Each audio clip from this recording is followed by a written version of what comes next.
September 17th, 1995. 12 miles east of Johannesburg, South Africa, a police reservist is taking the day off to hunt rabbits in one of the vast fields called velds.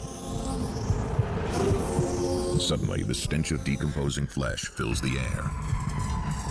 Women's bodies at varying degrees of decomposition lay before him. 10 in all. Some of them were quite fresh, and some of them were dehydrated, and some of them were skeletons. Police arrive quickly and fan out over the area. They believe this killing field is the work of the serial killer they had been tracking for more than a year.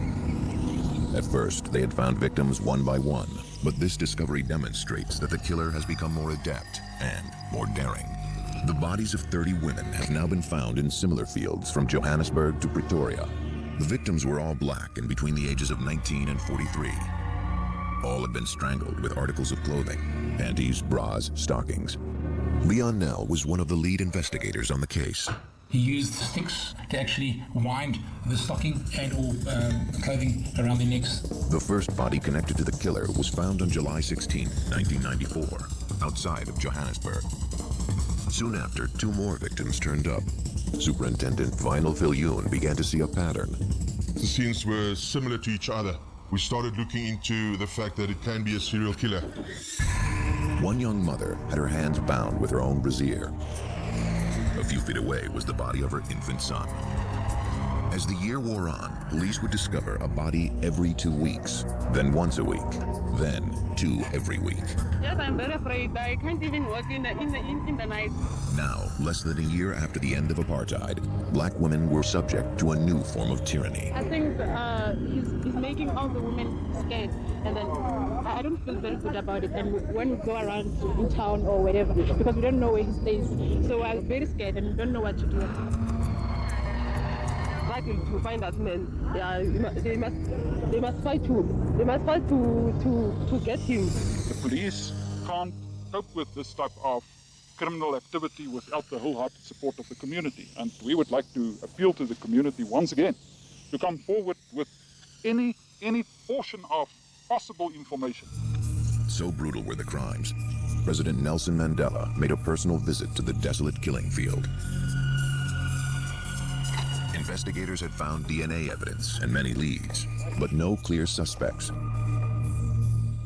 We didn't know who we were looking for. It could be anybody. It's a race against time to catch him before he kills another innocent person. Then, while sifting through evidence, police investigator Leon Nell remembered a recent news story about a missing woman. There was an article in the Sithole newspaper about a lady, Trifina Mokgotsi. She disappeared under very suspicious circumstances. Nell wondered if Trifina could be another victim of the serial killer. He decided to question her co-workers. One of them remembered a man who had come to their workplace and offered Trifina a job just days before she disappeared. This matched stories told by the family members of other victims. But this time, Trifina's friend, Esther Malangu, remembered a name. He told us that his Moses Sithole. He told us his name. Nell ran a check with the name Moses Sithole and uncovered one man who had been convicted of rape. Police showed Sithole's picture to Trifina's co-workers, and they positively identified him. Detectives went to Sithole's home, but found that he had left his common-law wife, Martha, and his daughter, Brigitte, a few weeks before. Sithole seemed to be one step ahead of them. Investigators put Sithole's picture on the front page of newspapers all over the country.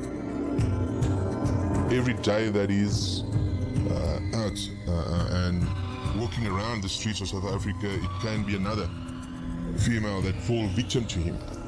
And it became an obsession to me to apprehend him as quick as possible, to stop him from killing another innocent person. October 1995, South African police were on the trail of suspected serial killer Moses Sithole. They knew his name, but they had no idea where he was. Then on October 18th, after receiving a tip from Sithole's brother-in-law, detectives were finally able to arrest Sithole. The man suspected of murdering 37 women and 1 child was finally in custody. Esther Malangu, a friend of one of the victims, was relieved to hear the news. The woman I'm working with, we were screaming, saying that that's it, they catch him at last, going to be safe now. While Sithole awaited trial, a fellow inmate managed to secretly videotape an interview with him. No. But you didn't have sex from them, this sort of thing? No, I didn't go for, I was not in a holiday. So I was cross. I was hurt. I was aggressive. Sithole felt that he had been betrayed by women his whole life, and that his hatred was justified. When we try to understand a serial killer, or any criminal for that matter, things have to be looked at. How and where this person grew up. Moses was the fourth child of Sophie and Simon Tangawira Sithole. He was born on November 17, 1964, in the South African township of Vosloorus. It was a time when the apartheid government controlled blacks by segregating them in isolated areas. Any dissent was met with extreme force. Many black leaders were jailed.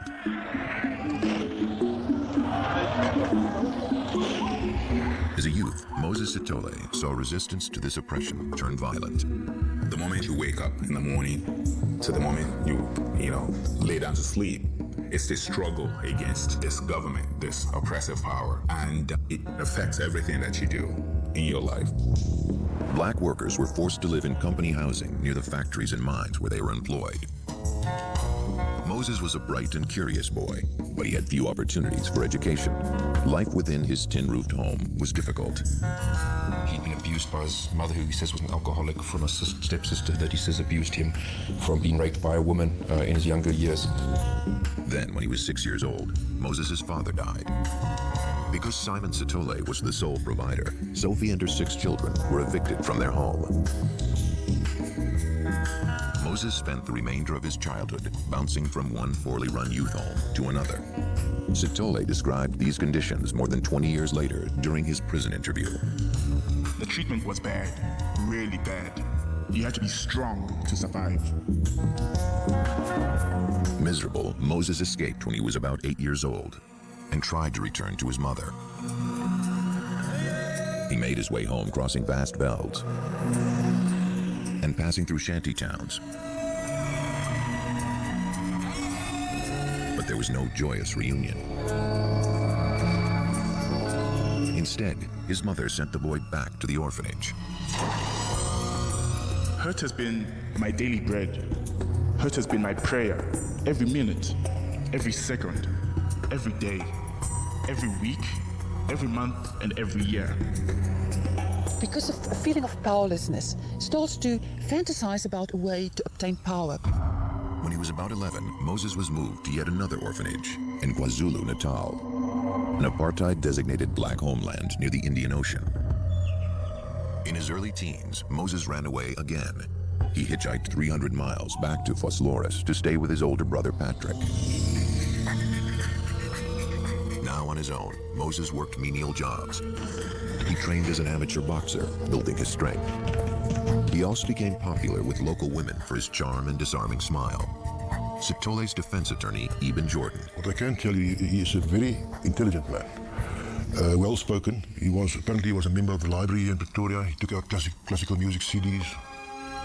But his friendly demeanor hid a warped view of women. He was quick to anger. The slightest rejection from a member of the opposite sex could trigger a violent rage. The first time Sithole acted on these impulses came in 1987, when he attacked his girlfriend's sister, 38-year-old Patricia Kumalo.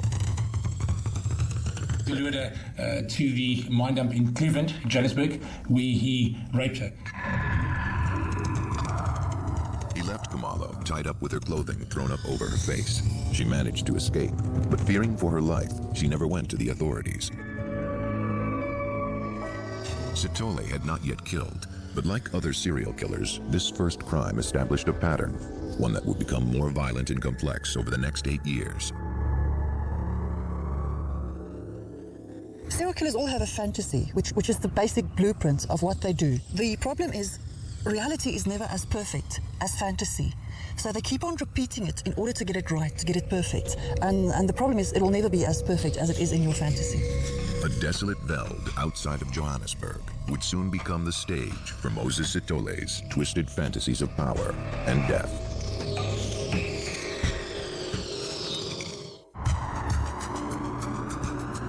Johannesburg, South Africa, 1987. 22-year-old Moses Sithole had raped his first victim.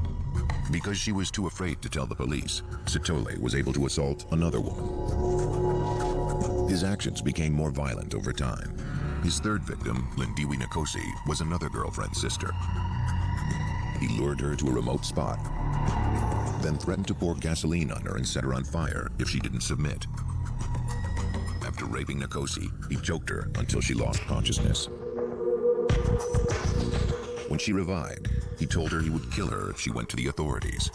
She too kept silent. Emboldened, Sithole committed more rapes. There's incredible tension building up in him. It's almost like an urge. He must get to this point where he is going to start to find a person, the right person, and also all the tension and planning that goes behind getting the right person and then actually acting out the plan that he has been fantasizing. Investigator Leon Nell would see that Sithole's victims fit a profile. Why does Sithole go for ladies that were looking for work? They were easy targets. Sithole met Doris Swakamisa in Germiston in February 1989. At the time, Sithole worked as a store clerk, but he told Doris that he was a successful businessman from a neighboring town. Sithole promised Doris employment and offered to personally escort her to her new job. When they arrived at the train station, Sithole told Swakamisa that they could take a shortcut through the veld. Once they had walked far enough so no one would hear her screams, Sithole pulled out a knife hidden in folded newspaper and told Doris he was going to rape her. Sithole tied Swakamisa's hands with her underwear, then assaulted her. He claimed he would not kill her if she promised not to tell anyone. He then left her in the veld with her hands and feet bound. 3 months later, Doris Swakamisa spotted Moses Sithole in a shop in downtown Johannesburg. She called the police in the South African town of Cleveland, where the rape took place. Sithole was arrested. He was loaded with the victim in the back of a police vehicle. On the way to the Cleveland police station, he then said to her, "Bitch, I should have killed you." Sithole claimed he was innocent, saying Doris had picked the wrong man. But the judge didn't believe his story. Sithole was sentenced to 7 years in prison. This perceived injustice became another betrayal in his mind, one that deepened his anger. In prison, Sithole insisted that he hadn't hurt anyone. His warped view of women apparently kept him from seeing the irony of his own statements. I regret not having killed the first lady that falsely accused me. Sithole had used fear to control the women he raped. Now, he became the victim. Sithole would later tell Superintendent Vinyl Fillion about that difficult time. He was sodomized by co-inmates, assaulted and rejected by them for being a rapist. Sithole outwardly maintained his calm demeanor. To the guards, he appeared to be a model prisoner. He bided his time, concentrating on survival and cultivating his rage. On one visitor's day, he met Martha Ndlovu, the sister of another inmate. After his release in November 1993, he moved in with Martha over the objections of her family. Her family was not exactly satisfied that Martha could love me. Her mother's objection that I came from prison. How could she love me? And although the couple was not legally married, she was considered to be Sithole's wife. He soon began working with Martha's brother fixing cars in the yard of her father's home. It was a humble beginning, but it seemed Sithole was starting a new life. Across South Africa, it was a time of unprecedented hope. I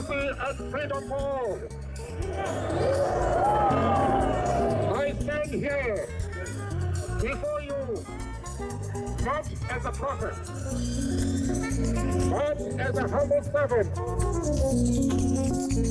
Nelson Mandela was elected president, and new possibilities were emerging for black South Africans.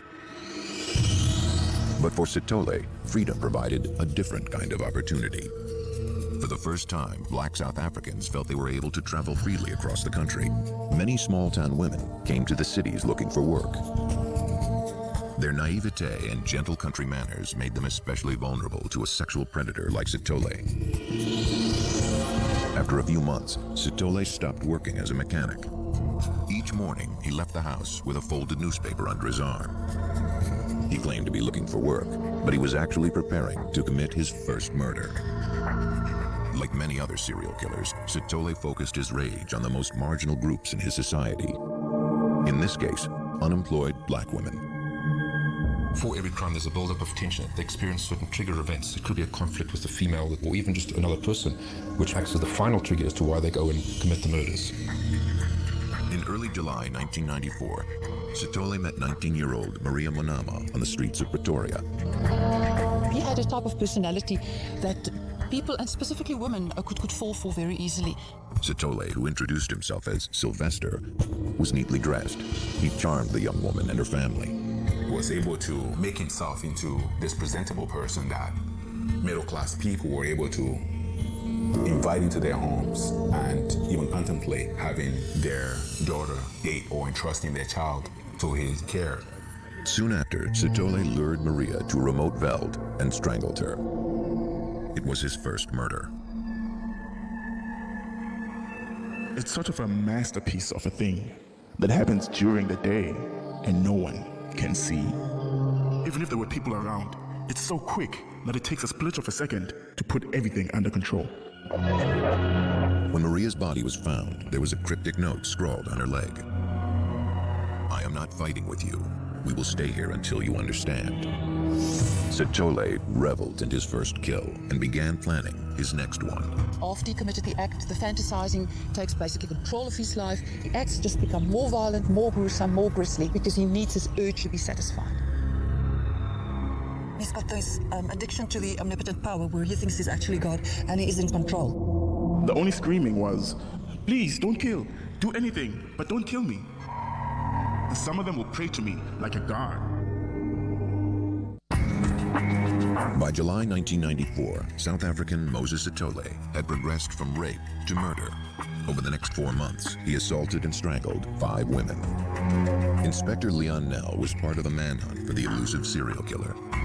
Sithole had managed to stay one step ahead of police. Right from the outset, we had problems. We were busy with the post-mortem in Johannesburg mortuary, when they would call, there's another scene. The police would go and remove the body, process the crime scene, and 2 days later you'd have a body at the same spot. That's very arrogant. The local papers gave detailed accounts about how the killer cleverly lured his victims into the veld. The notoriety only fueled Sithole's desire for violence. Very often serial killers are thrill-seeking. They love the media attention. They absolutely adore to be the pivot around which so much activity goes on. As Sithole grew more adept at killing, he developed an intricate system for attracting victims. First, he would approach a woman who was looking for work, and he would claim to have a high-paying job for her. Then, he would slowly earn her trust. After interviewing relatives of Sithole's victims, Police Superintendent Vinyl Viljoen noticed a pattern. He says he'll be able to help her to get work. Then he'll make another appointment with her. Then they'll sit and just discuss ordinary things, drink cold drinks, and then make another appointment. Then he'll say to her, "Okay, let me take you to where I can get you a work." In the final phase, Sithole would arrange to meet the woman in a crowded area where they wouldn't be noticed. Sithole would then flag down one of the hundreds of minibuses that work as taxis in the black areas of Johannesburg. Investigators believed that Sithole acted out this elaborate hoax because he found pleasure in manipulating his victims. So we mustn't just isolate the rape and the murder as the crime, but rather what happens before, during, and after. Even while he's walking with his victims, he's already successful. He's convincing them to come with him. Sithole would have the minibus drop them off near an opening to the veld. Not an uncommon request, as footpaths through the fields were often used as shortcuts. He would lead his victim down the path and out of sight, then take out his knife and make her disrobe. He could not just control the life of the woman that he was about to kill, but he also could control her emotions. He could make her so scared, most probably pleading for help, but it must have increased his feeling of being powerful tremendously. After raping the woman, he would often strangle her with her own underwear. When you strangle a person, you can actually release your hold, and the person will regain consciousness. And if you put pressure, they can actually lose consciousness again. So you can extend the periods of death. It's every serial killer's fantasy. Sithole would torture his victim. He had learned how to kill slowly. He used quite sophisticated systems where he would take the strap from the victim's handbag, put it around their neck, and tie it to a low branch on a tree. It was another technique that would prolong Sithole's sensation of ultimate power. And he would sit and watch while the victim stood there. And eventually, after an hour or two, the victim was unable to stand upright any longer, and would lower themselves and actually strangle themselves. At a certain point, rape and murder were not enough for Sithole. He began to taunt the families of his victims. He called the grandmother of one woman and told her, "It serves you well. You are now walking over the grave of Monica." Sithole now believed he could manipulate anyone at will. Moses Sithole also once phoned the police anonymously and gave them a name of his brother-in-law or somebody, which the detectives actually picked up and interrogated. And when the guy got home, he would tell Moses Sithole about the interrogation, which I think was a very clever way for Moses to find out what do they know and what do they ask. But his friends and relatives still believed that he was leaving the house each day to look for work. On December 5th, 1994, his wife Martha gave birth to a baby girl. She had no idea that her husband was a killer. By July 1995, Moses Sithole had strangled 18 young women and discarded their bodies in the fields outside of Pretoria and Johannesburg. Police pursued every lead they had, but still couldn't put a name or face on the killer. The detectives and myself, we do get very demoralized. It is a very stressful period, especially if it is extended. And you do eventually feel responsible for the women who killed. It's another innocent life. Whenever a serial killer is on the loose, the community in which such a person operates is becoming extremely frightened. We have to be actually careful that we don't walk at night alone. We don't do the things that will actually make us to be targets. South African women had become more cautious, and Sithole needed a more sophisticated plan for luring his victims. He read the newspaper daily and kept abreast of the changing conditions in the country. In time, he began to see a way to take advantage of the social reform. Sithole, who had grown up mostly in orphanages, invented a fictitious social service agency called Youth Against Human Abuse. The supposed mission of the organization was to reunite orphans and their families. He claimed he was looking for new employees and began distributing phony job applications to women. In August 1995, Sithole got in touch with a prominent photographer and introduced himself and his organization. Sithole told the man that he needed to find a group home for 2 homeless children. The photographer helped him get access to a children's home called Kids Haven. Outside the center's laundry, he met Trifina Mahotsi, a single mother who supported an extended family by working at Kids Haven. Trifina's friend and co-worker Esther Malangu remembers that day. She was staying with her mother and one sister and 2 brothers in Pretoria. And she was the only person who was working. He offered Trifina a hefty bonus if she would come work for Youth Against Human Abuse. Trifina quickly took an application. She was thinking of I'm going to support all my family. So she was happy, very much happy. Sithole returned the next day to tell Trifina that her application had been accepted. He made an appointment to take her to her new job. He would meet her at the train station and they would travel together. I was very much jealous about Trifina. She's going to get a new job and they shoot money like that. But Trifina was never heard from again. Her disappearance would eventually lead investigators to Moses Sithole. By August 1995, Moses Sithole had killed 20 women. He had dumped their bodies in the isolated areas around Johannesburg. On the morning of the 15th, he left his home in Atteridgeville and took the train to Benoni on his way to meet Trifina Mahotsi. Sithole had promised to take her to a new job, but instead, he led her into a remote field and strangled her. When Trifina didn't come home, her sister Noketi began to worry. We started to panic and my mother stood up and went to the police stations. The newspapers published a photo of the missing woman. 1 month later, a police reservist stumbled across a field near Boksburg prison littered with bodies. Trifina Mahotsi's body was one of the 10 found there. The black community held a prayer vigil for the murdered women and demanded swift justice. As a black man in that community, if I know that you did that to my sister, my mother, my daughter, I'm not gonna wait for the police to come and give me any kind of justice. I will get people together and you will be punished. Inspector Leon Nell and his team canvassed a children's home called Kids Haven where Trifina had worked. Through her co-workers, police learned that on the day she disappeared, she had gone to meet a man named Moses Sithole. But Sithole is a common name in South Africa. So Nell returned to the facility and passed around a mugshot of a specific man, a Moses Sithole who had been arrested for rape in 1989. We showed it to the people at Kitshaven, Esther Mshlangu, and the other relevant people that pointed him out, and that's how we knew it was Moses Sithole. Authorities finally knew the identity of the serial killer they had been seeking for over a year. But as investigators closed in, Sithole developed a new scheme to evade capture. He called members of the press in an attempt to gain information about the investigation. At 6 o'clock on October 2nd, 1995, the phone rang in the newsroom of the Johannesburg Star. Reporter Tamsin de Beer took the call. I answered the phone and I heard the words, "I'm the man that everyone is looking for." The person on the other end of the line introduced himself as Joseph and claimed to be responsible for the murders. It was like alarm bells ringing in my head, like, get your typing fingers going, get your wits about you. De Beer quickly began to transcribe the call. Over the next days, she and the killer would have 3 lengthy conversations. He would call from a phone booth, and there was a degree of trust that we were building up. He was a very well-spoken, charming person on the telephone. I mean, he had an accent, so English wasn't his first language. So I imagine in his first language he was quite charming. He told De Beer he was killing out of revenge for being wrongly convicted of rape. He claimed the murders were committed to draw attention to the injustice he had suffered. He didn't want to be caught by the police. That was in fact his motive for calling. He wanted to outsmart them. De Beer thought it might be a hoax, but the caller gave vivid descriptions of the killings.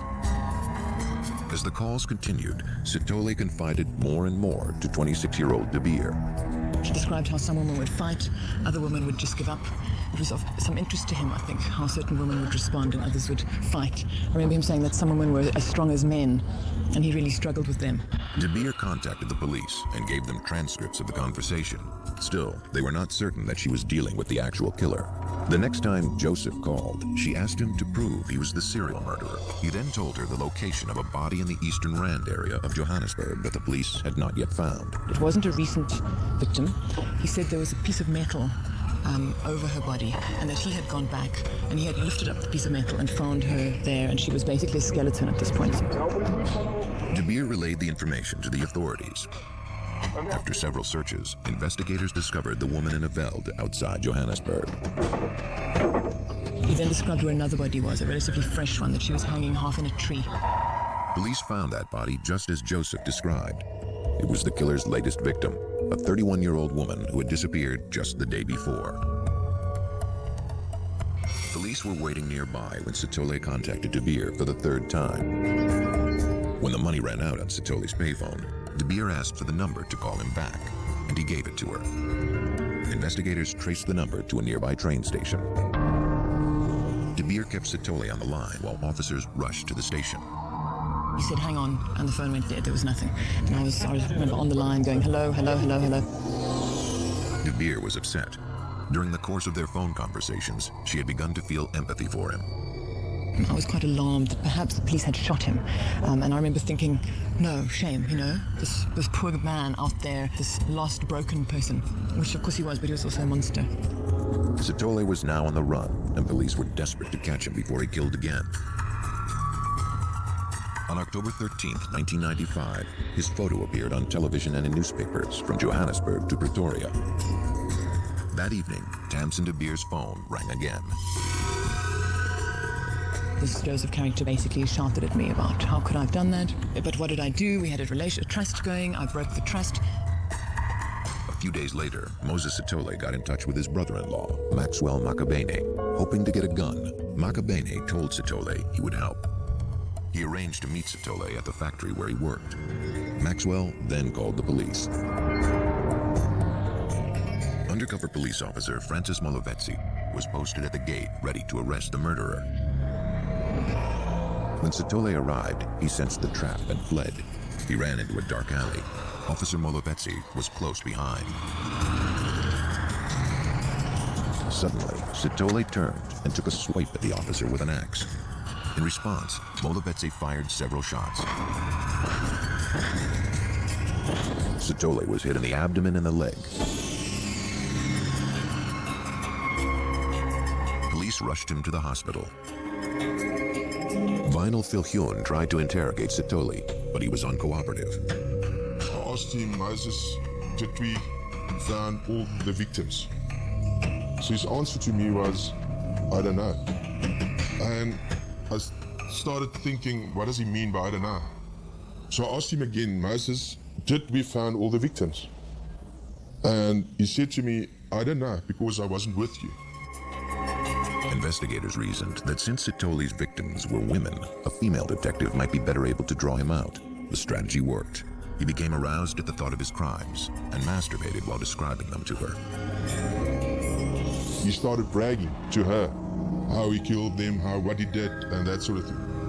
When asked why he raped and strangled 37 women, Moses Sithole said, I did it to teach them a lesson.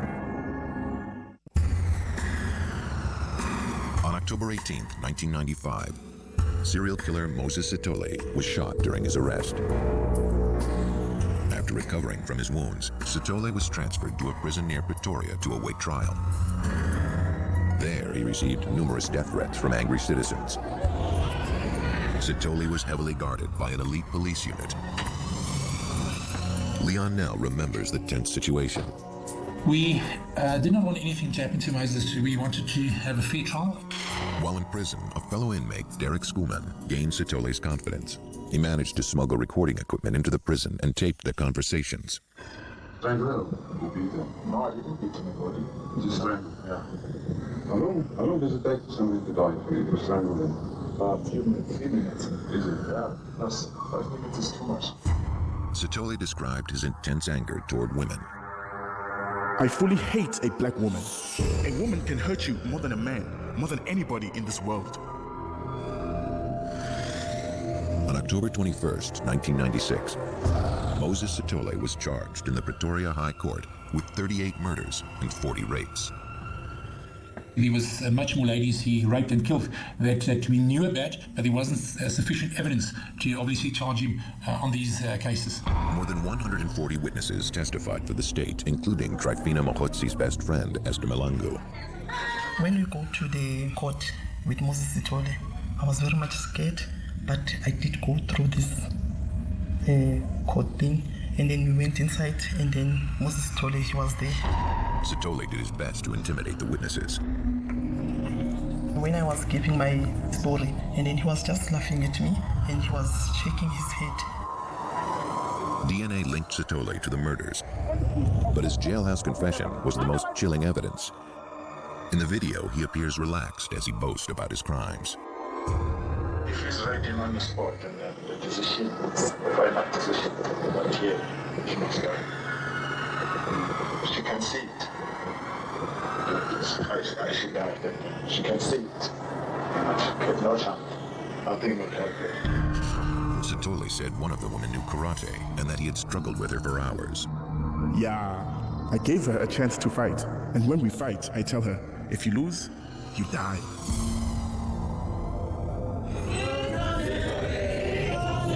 Outside the courtroom, women banded together and voiced their anger in song. Here they are chanting, "Why are you killing us, Sithole? Why are you killing us?"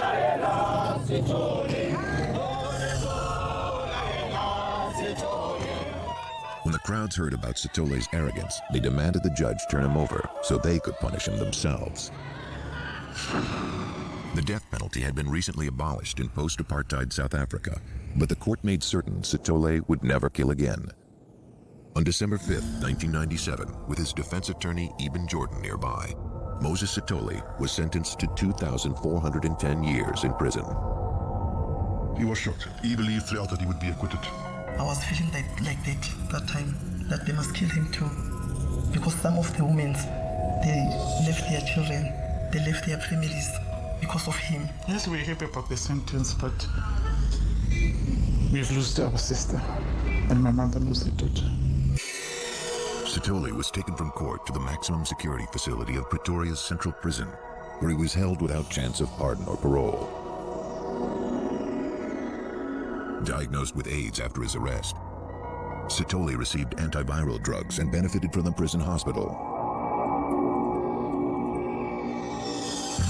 His His wife Martha and Lovu and their daughter Rahit were not as lucky. They were also infected, but like millions of other poor Africans, they did not have the money for medications.